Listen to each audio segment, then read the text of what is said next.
Maswerteng hapon po mga ka-STL. Narito na pong resulta ng STL Bulacan para sa araw na to, second draw. December 12, 2025, araw ng Biyernes. Naway ang mga natayan niyo pong mga numero kanina ay manalo nawa ngayong hapong ito, 4 PM. Kaya kunin niyo na po ang inyong mga ticket. Narito na pong resulta. Ang mga numerong nanalo sa STL Bulacan ngayong hapong ito, December 12, 2025.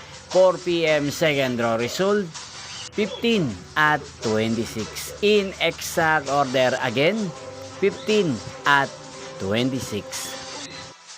At ngayong hapong ito sa STL Bulacan, natin pong i-shoutout si Kuya Iko ng Bulacan. Shoutout po sa inyo Kuya Iko, sana po ay nasa maayos kayong kalagayan. At sa lahat po ng mga taga Bulacan, shoutout po sa inyo. Inyo pong napanood ang resulta ng STL Bulacan.